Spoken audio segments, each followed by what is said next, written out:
The Gift of Silver Light. Chapter 1. The Happy Town. Nestled deep within the rolling mountains lay a picturesque little town, called Town. For generations, its people had lived off herding and farming, their lives modest yet filled with laughter and joy.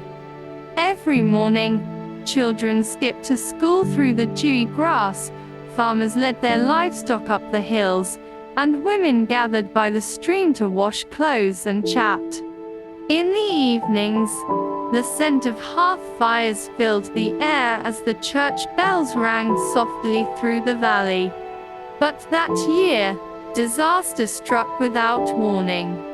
Chapter 2. Calamity Descends. Drought. For 16 long months, not a single drop of rain fell.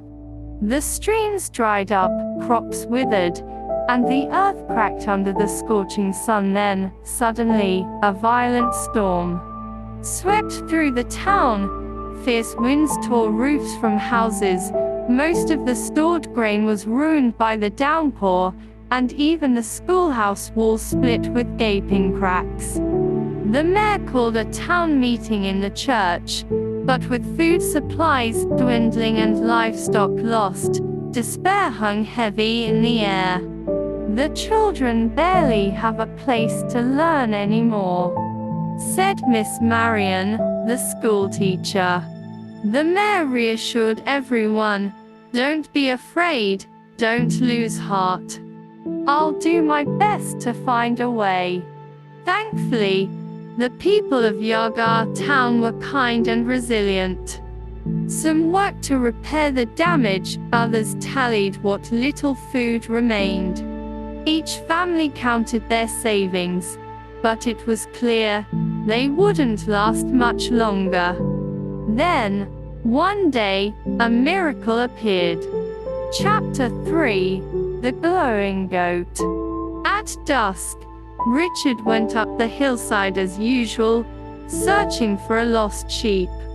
As darkness fell, he was about to turn back when a glimmer of silver light caught his eye from a distant rock. Rubbing his eyes, he looked closer. There stood a pure white goat, its horns radiating a soft glow like two tiny silver lanterns, piercing the shadows. Richard had never seen such a creature. Cautiously, he followed it.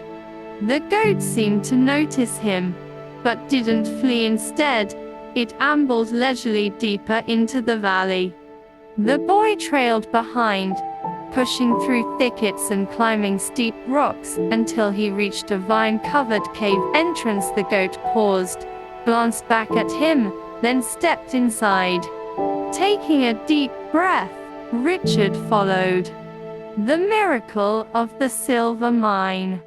The cave was pitch black, illuminated only by the goat's glowing horns.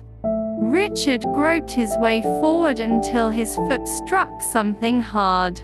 Bending down, he picked it up, a rock veined with shimmering silver strands. Stunned, he looked up and realized the entire cavern walls glittered with silver light. This was no ordinary cave, but a vast silver mine. Richard raced back to town and breathlessly told everyone. At first, they doubted him, but when a group of men followed him into the cave with torches, their disbelief turned to awe. "By heaven, it's real!"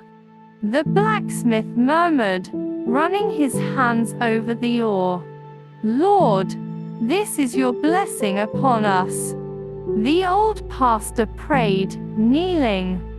The town is saved. Chapter 4. Rebirth of the Town.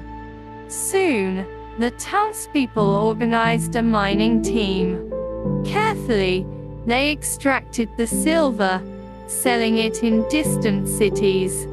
With the first earnings, they rebuilt the school, giving the children a proper place to learn.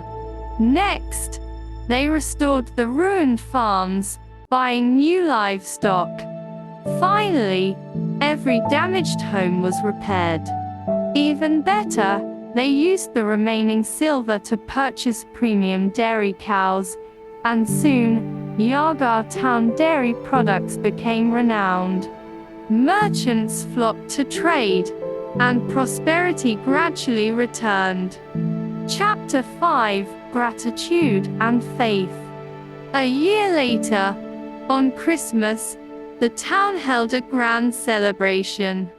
Standing in the refurbished church, the old pastor gazed at the revitalized town and said, "When we were at our lowest, the Lord did not abandon us. He sent that glowing goat to lead us to hope." Richard stood at the front of the crowd, smiling at the altar, where a small silver goat statue now stood, its horns carved to resemble light, a symbol of divine grace and guidance. From then on, the people of Yargrove grew even more devout and united. They understood that true wealth wasn't the silver, but faith, hope, and the love they shared. As for the mysterious goat, it was never seen again. Some said it was an angel, others believed it returned to the mountains, forever watching over the land. But no matter what, the people of Yargrove would always remember, in the darkest hour, light will always come. The end.